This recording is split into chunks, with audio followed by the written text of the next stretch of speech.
কাঁঠালের বীজ দিয়ে এত সুন্দর রেসিপি কিন্তু করে নেওয়া যায় বন্ধুরা। আপনারা কাঁঠালের দানাগুলো না ফেলে এইভাবে আমি যেভাবে রেসিপিটা রান্না করে দেখালাম আপনারা এইভাবে একবার বাড়িতে রান্না করে খেয়ে দেখবেন খেতে খুবই ভালো হয়।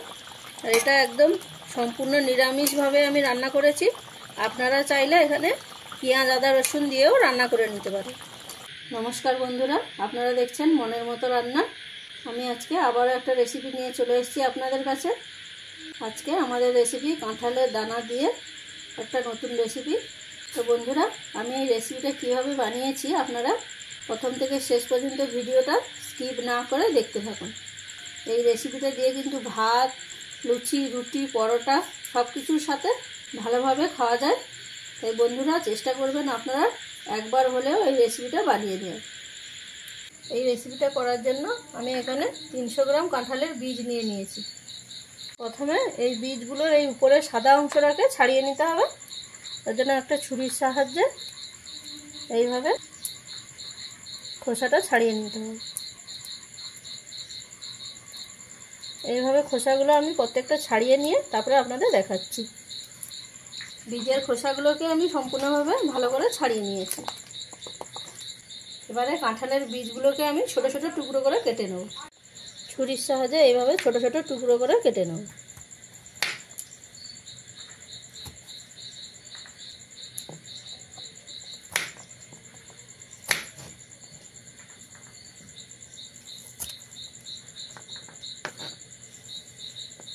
এইভাবে প্রত্যেকটা দানা আমি কেটে নেব। কাঁঠালের বীজগুলোকে আমি এইরকম ছোট ছোট টুকরো করে কেটে নিয়েছি। একটা বাটিতে জল নিয়ে নিয়েছি। কাঁঠালের বীজগুলোকে জলের মধ্যে দিয়ে দেবো। বীজগুলোকে জলের মধ্যে দেওয়ার ফলে বীজের যে একটা কষ আছে সেই কষটা বেরিয়ে যাবে। বীজগুলোকে জলের মধ্যে দিয়ে দিয়েছি। এবারে বীজগুলো আমি 10 মিনিট জলের মধ্যে ভিজিয়ে রেখে দেবো। এই সময় আমি বাকি উপকরণগুলো রেডি করে নেব। তার জন্য একটা কড়াই নিয়ে গরম করে নিয়েছি। তাতে দিয়ে দিলাম কিছুটা পরিমাণ বেসন। এখানে 4 চামচ বেসন রয়েছে। এই রেসিপিতে আমি বেসনটা ভেজে ব্যবহার করব। আপনারা চাইলে কাঁচা বেসনও দিতে পারেন, কিন্তু বেসনটা ভেজে দিলে রেসিপিটার টেস্ট কিন্তু বেড়ে যাবে আর বেসনের কাঁচা গন্ধ থাকবে না। তাই আপনারা চেষ্টা করবেন বেসনটা ভেজে দেওয়ার। গ্যাসের ফ্লেমটাকে একদম লোতে রেখে বেসনটাকে খুব সুন্দর করে ভেজে নিতে হবে। লো ফ্লেমে আমি 2 থেকে 3 মিনিট বেসনটাকে ভেজে নিয়েছি। এইভাবে ভেজে যদি বেসনটা আপনারা রেসিপিতে ব্যবহার করেন তাহলে আপনারা রেসিপিতে যে বেসনটা দিয়েছেন সেটা কিন্তু বুঝতেই পারবেন না। এইভাবে ভাজতে ভাজতে দেখবেন বেসন থেকে একটা মিষ্টি গন্ধ ছেড়ে দিয়েছে। তখনই আপনারা বেসনটাকে নামিয়ে নেবেন। এখানে কিন্তু বেসনটা ভাজার সময় আপনারা ফ্লেমটাকে হাই দেবেন না, তাহলে কিন্তু বেসনটা পুড়ে যাওয়ার সম্ভাবনা থাকবে। তা বেসনটা আমার ভাজা হয়ে গেছে, আমি এবারে নামিয়ে নিচ্ছি। 10 মিনিট ভিজিয়ে রেখেছিলাম। দেখুন জলটা কতটা পরিমাণে কালো হয়ে গেছে। তো এবারে আমি কাঁঠালের বীজগুলোকে 2-3 বার জল পাল্টে পাল্টে ভালো করে ধুয়ে নেব। কাঁঠালের বীজগুলোকে সুন্দর করে ধুয়ে নিয়ে চলে এসেছি। এবারে একটা মিক্সির জার নিয়ে নিয়েছি। তার মধ্যে কাঁঠালের বীজগুলোকে মিক্সি জারের মধ্যে দিয়ে দিচ্ছি। কাঁঠালের বীজগুলোকে মিক্সির জারের মধ্যে দিয়ে দিয়েছি। এবার তার সাথে দিয়ে দেবো 3টে কাঁচা লঙ্কা, 1 ইঞ্চি আদা আমি এরকম ছোট ছোট টুকরো করে কেটে নিয়েছি, দিয়ে দিলাম। আর তারই সাথে দিচ্ছি 1/2 চামচ গোলমরিচ, গোটা গোলমরিচ। এর মধ্যে অল্প পরিমাণ জল দিয়ে একটা সুন্দর করে পেস্ট করে নেব। দেখুন মিহি করে একটা পেস্ট আমি বানিয়ে নিয়ে চলে এসেছি। এবারে এর মধ্যে দিয়ে দেবো পরিমাণ মতন লবণ, দিচ্ছি কিছুটা পরিমাণ চিনি। যেহেতু এটা নিরামিষ রেসিপি হবে তাই চিনিটা দিলে অল্প মিষ্টি মিষ্টি লাগবে, খেতে ভালো লাগবে। দিচ্ছি পরিমাণ মতন হলুদের গুঁড়ো, এর সাথে দিচ্ছি অল্প কিছুটা পরিমাণ গরম মশলার গুঁড়ো। এবারে হাত দিয়ে খুব ভালো করে মেখে নিতে হবে।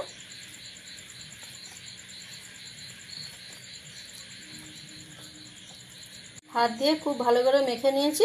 এবারে যে বেসনটা ভেজে রেখেছিলাম সেটা অল্প অল্প পরিমাণ দেবো, দিয়ে মাখতে থাকবো। একসাথে কিন্তু পুরো বেসনটা দিয়ে দেবেন না, অল্প অল্প দেবেন, দিয়ে এইভাবে মেশাতে থাকবেন। কিছুটা পরিমাণ বেসন দিয়ে মেখে নিয়েছি। আমার আরও একটু বেসন লাগবে, তাই আমি এখানে পুরো বেসনটাই দিয়ে দিলাম। আমি এখানে 300 গ্রাম কাঁঠাল বীজের জন্য আমি এখানে 4 চামচ বেসন নিয়েছি, দিয়ে এবারে খুব ভালো করে মেখে নেব। এবারে পেস্টটা ভেজে নেওয়ার জন্য একটা ফ্রাই প্যান বসিয়ে দিয়েছি, দিয়ে গরম করে নিয়েছি। তাতে দিয়ে দিলাম সাদা তেল। তেলটাকে চারদিকে খুব ভালো করে ছড়িয়ে দিতে হবে। দিয়ে তেলটাকে একটু গরম করে নিতে হবে। ভালোভাবে গরম হয়ে গেছে। এবারে কাঁঠালের বীজের যে পেস্টটা এর মধ্যে দিয়ে দেবো।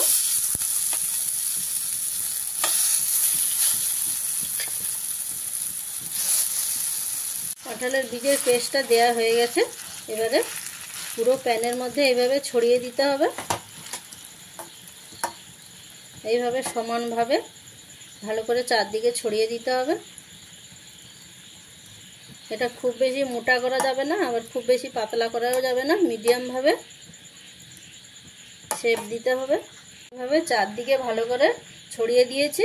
আর এটা খুব বেশি মোটা করা যাবে না, তাহলে ভেতরটা কাঁচা থেকে যাবে, ভালোভাবে ভাজা যাবে না। আর বেশি পাতলা করলে কিন্তু ভেঙে যাওয়ার সম্ভাবনা থাকবে। এবারে ঢাকা দিয়ে গ্যাসের ফ্লেমটাকে একদম লোতে দিয়ে আমি 4 থেকে 5 মিনিট ভেজে নেব। 4 থেকে 5 মিনিট রান্না করে নিয়েছি।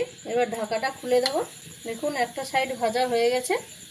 এবারে একটা প্লেট নিয়েছি, প্লেটটা এভাবে ঢাকা দিয়ে উল্টে দেবো। উল্টে দিয়েছি, আবারও ঢাকা দিয়ে আবারও উল্টো সাইডটাকে 4-5 মিনিট আমি ভেজে নেব। উল্টো সাইডটা আমি 4-5 মিনিট ভেজে নিয়েছি। ঢাকনাটা সরিয়ে দিলাম। দুটো সাইডই আমার ভাজা হয়ে গেছে। আমি এবারে একটা প্লেটের মধ্যে নামিয়ে ঠান্ডা করে নিচ্ছি। ধোকাগুলোকে এইভাবে চৌকো চৌকো শেপ দিয়ে আমি কেটে নিয়েছি। আপনারা চাইলে আপনারা যে কোনো শেপে আপনারা কেটে নিতে পারেন। আলুগুলো ভেজে নেব। তার জন্য একটা কড়াই নিয়ে সর্ষে তেল দিয়ে গরম করে নিয়েছি। এবারে আলুগুলো তেলের মধ্যে দিয়ে দিচ্ছি। আমি এখানে দুটো আলু নিয়ে এরকম মিডিয়াম সাইজ করে কেটে নিয়েছি। দিয়ে দিচ্ছি পরিমাণ মতন লবণ, পরিমাণ মতন হলুদ গুঁড়ো দিয়ে এবারে আলুটাকে খুব ভালো করে লাল লাল করে ভেজে নেব।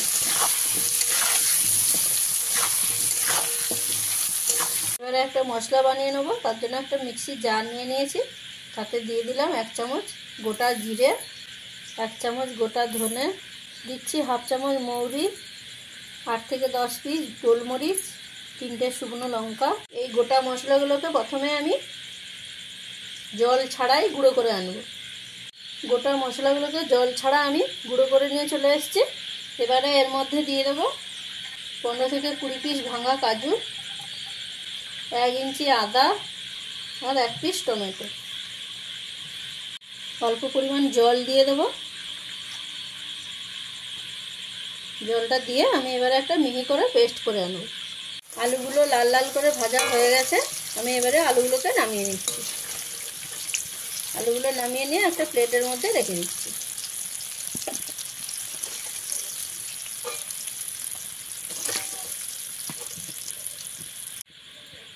এবারে ওই একই তেলে দিয়ে দিচ্ছি 2 টুকরো দারচিনি, 5 পিস লবঙ্গ, 4 পিস এলাচ। এলাচের মুখটাকে আমি একটু থেতো করে নিয়েছি। একটা তেজপাতা এভাবে ভেঙে নিয়ে দিয়ে দিলাম। দিচ্ছি 1/2 চামচ গোটা জিরে, দিয়ে এবারে একটু ভাজা ভাজা করে নিতে হবে। একদম পুড়িয়ে ফেললে চলবে না, এভাবে হালকা করে ভেজে নিয়ে এর মধ্যে দিয়ে দেবো 1 চামচ কসুরি মেথি পাতা, দিয়ে এবারে হালকা ভেজে নিতে হবে।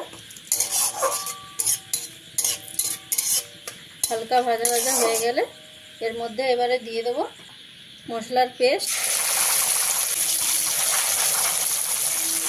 তার সাথে দিচ্ছি মিক্সির বাটি ধোয়া মশলার জল। দিয়ে এবারে গ্যাসের ফ্লেমটাকে মিডিয়ামে দিয়ে মশলাগুলোকে খুব ভালো করে কষিয়ে নিতে হবে।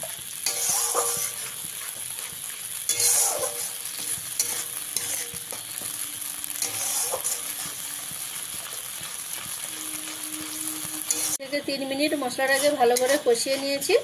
এবারে এর মধ্যে দিয়ে দেবো পরিমাণ মতন হলুদের গুঁড়ো, 1 চামচ কাশ্মীরি লঙ্কার গুঁড়ো যাতে ভালো কালার আসে, 1 চামচ চিনি, যেহেতু নিরামিষ রেসিপি চিনিটা দিলে খেতে ভালো লাগবে। দিচ্ছি পরিমাণ মতন লবণ, দিয়ে এবারে মশলাটাকে 2 থেকে 3 মিনিট আবারও ভালো করে কষিয়ে নিতে হবে। যতক্ষণ না মশলার কাঁচা গন্ধটা যাচ্ছে ততক্ষণ ভালো করে কষিয়ে নিতে হবে। যতক্ষণ না মশলা থেকে কাঁচা গন্ধ যাচ্ছে আর মশলা থেকে পুরো তেলটা ছেড়ে দিচ্ছে ততক্ষণ কিন্তু আপনাদের এই মশলাটা কষিয়ে নিতে হবে। মশলাটা 2 থেকে 3 মিনিট ভালো করে কষিয়ে নিয়েছি। মশলার কাঁচা গন্ধটাও চলে গেছে এবং মশলা থেকে পুরো তেলটাও ছেড়ে দিয়েছে। এবারে এর মধ্যে দিয়ে দেবো ভেজে রাখা আলুগুলো।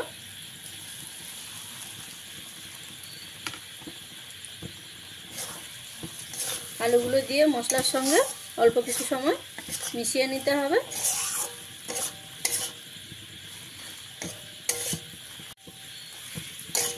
মশলার সঙ্গে আলুটা দিয়ে 2 মিনিট আমি কষিয়ে নিয়েছি।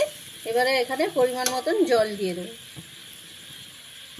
আপনারা এখানে যে যেরকম গ্রেভি খাবেন সেই অনুপাতে জলটা দিয়ে নেবেন।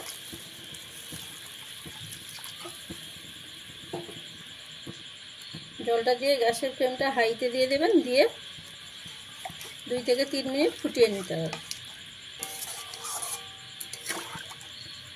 যেহেতু আমি এখানে ধোকা দেবো তাই ধোকা কিন্তু অনেকটা পরিমাণে জল টানে, সেই পরিমাণ বুঝে আপনারা দেবেন।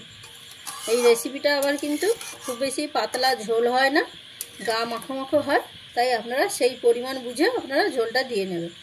দিয়ে এবারে আমি 2 থেকে 3 মিনিট ফুটিয়ে নেব। গ্রেভিটাকে 2 থেকে 3 মিনিট আমি ফুটিয়ে নিয়েছি। এবারে ধোকাগুলো এর মধ্যে দিয়ে দেবো। ধোকাগুলো দিয়ে কিন্তু খুব বেশি সময় ফোটানো যাবে না, প্রায় 2 থেকে 3 মিনিট ফুটিয়ে নিলেই হবে। ধোকাগুলো সব দিয়ে নিয়েছি। এবারে 2 থেকে 3 মিনিট ফুটিয়ে নিচ্ছি।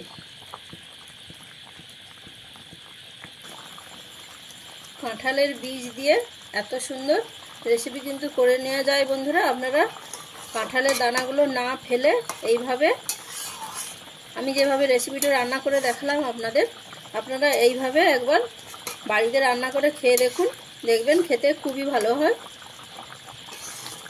আর এটা একদম সম্পূর্ণ নিরামিষভাবে আমি রান্না করেছি। আপনারা চাইলে এখানে পেঁয়াজ আদা রসুন দিয়েও রান্না করে নিতে পারেন। 3 মিনিট গ্রেভিটা আমি ফুটিয়ে নিয়েছি। এবারে সব শেষে দিয়ে দেবো গরম মশলার গুঁড়ো এবং 1 চামচ ঘি। যেহেতু নিরামিষ রেসিপি তাই ঘিটা দিলে রান্নার টেস্টটা কিন্তু অনেকটাই বেড়ে যায়। আপনারা তাই ঘিটা কিন্তু অবশ্যই দেবেন। দিয়ে একবার এইভাবে মিশিয়ে নিতে হবে। মিশিয়ে নিলেই আপনাদের রান্না কমপ্লিট। তো বন্ধুরা, আমি যেভাবে সিম্পলভাবে আপনাদের রান্নাটা করে দেখালাম আপনাদের অবশ্যই ভালো লাগবে।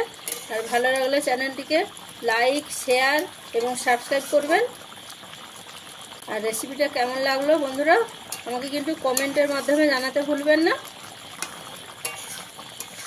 তাহলে বন্ধুরা দেখা হচ্ছে আপনাদের সাথে নতুন একটা রেসিপি নিয়ে পরের ভিডিওতে।